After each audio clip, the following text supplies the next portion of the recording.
Welcome everyone to the Planet versus Plastics podcast series. This is a different kind of a sitting, I know, but we have amazing person with us and that's why we have chosen this place. This is IIT Madras campus we are reporting from, and we have with us the Earth Day Rising Star and an amazing personality. I'm sure you must be knowing her. She is Prasiddhi. And why don't you introduce yourself to the audience? Absolutely. So, hello everybody. Greetings, namaste, and vanakkam from Tamil Nadu. I am Prasiddhi. I am 11 years old. I live in Tamil Nadu, Chengalpattu. I am the founder of Prasiddhi Forest Foundation and the Green Pillar. I am Prime Minister National Child Body.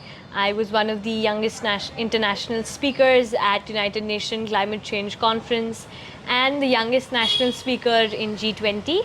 And I'm also a Diana awardee, and I have planted 140,000 trees in 98 different locations and mobilized 80,000 people across 20 countries.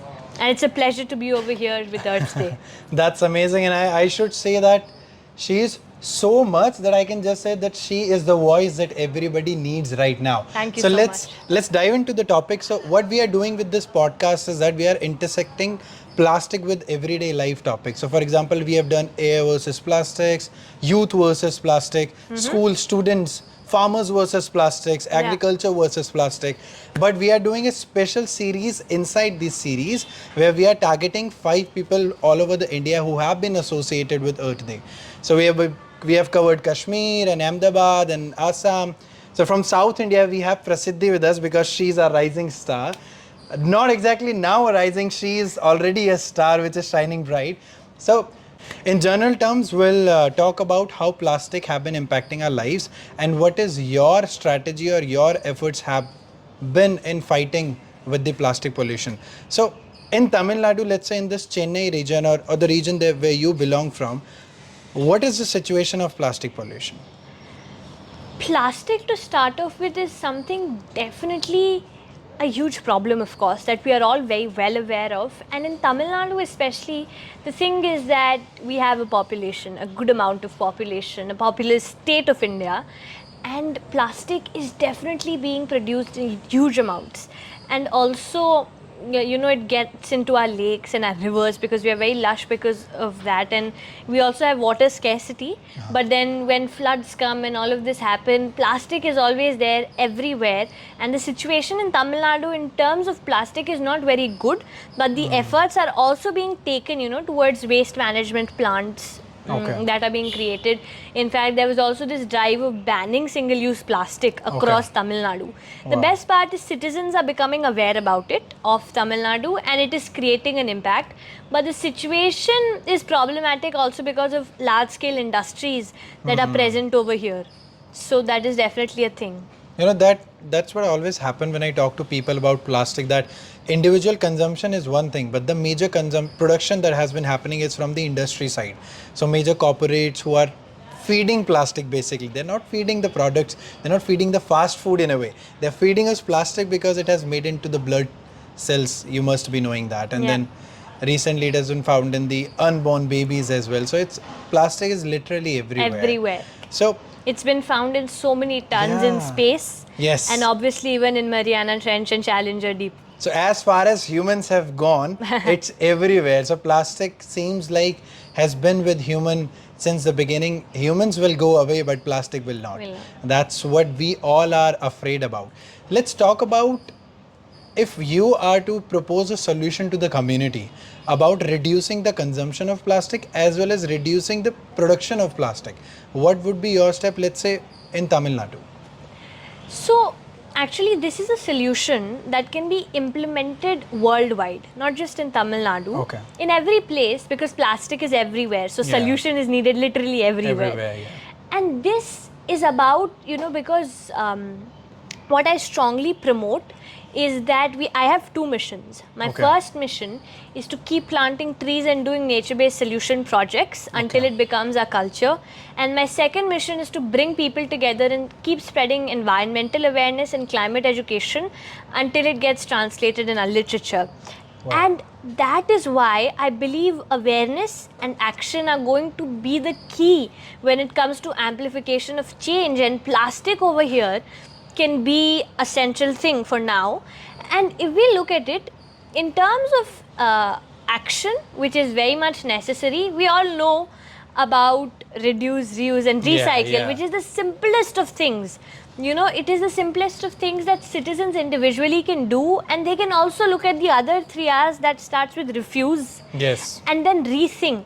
When we go to a store, now India is in a place, we are moving towards the green revolution. So India is in such a state that if you go to a grocery store, near a plastic toothbrush, somewhere you will manage to find a bamboo toothbrush as well. And simple steps like carrying your own metal water bottle, carrying your own lunch wherever you go can really help contribute to this. Rethinking our choices and also repairing it, much like our olden practices.